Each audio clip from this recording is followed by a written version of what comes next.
Mari kita amati seberapa naifnya kita sebagai manusia.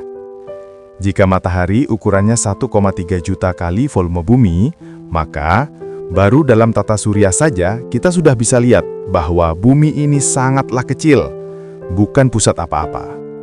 Sementara matahari dan bumi hanyalah bagian dari galaksi Bima Sakti yang punya 100-400 miliar bintang.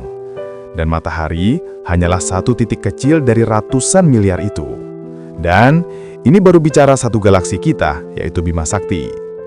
Sementara masih ada hingga 2 triliun galaksi di alam semesta yang teramati.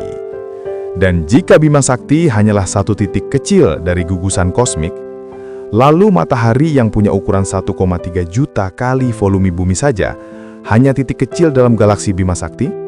Lalu apa istimewanya bumi yang hanya, ibarat satu butiran pasir di sebuah pantai? Dan di salah butiran pasir itulah manusia tinggal.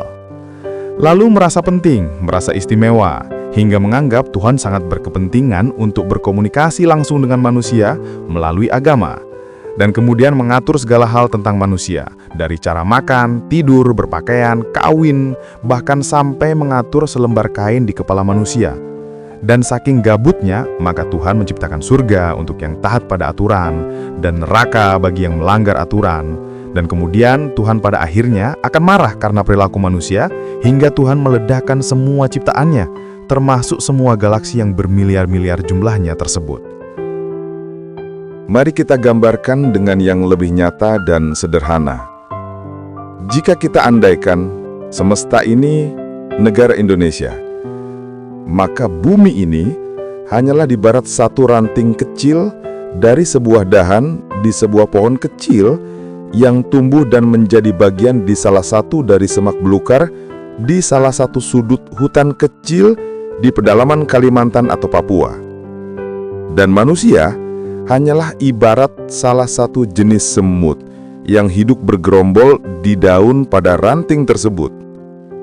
Dan anehnya, ada beberapa semut yang mengaku pernah berkomunikasi dengan Presiden Indonesia hingga mendapatkan perintah langsung dari Presiden untuk mengatur segala hal tentang semut-semut yang bersarang dalam daun tersebut. Dari masalah perkawinan, jenis makanan, cara mencari makan, cara mandi, sampai cara cebok, hingga model dan ukuran pakaian pun konon diatur oleh Presiden melalui undang-undang khusus berupa kitab. Dan jika mereka taat, maka konon Presiden telah menyiapkan hadiah yang besar. Dan jika membangkang, Presiden akan membumi hanguskan sarang mereka, meledakkan ranting, dahan, pohon belukar, dan semua hutan. Bukan itu saja, bahkan karena ketidaktaatan semut itu pula, Presiden akan mengirim pasukannya untuk membumi hanguskan Indonesia.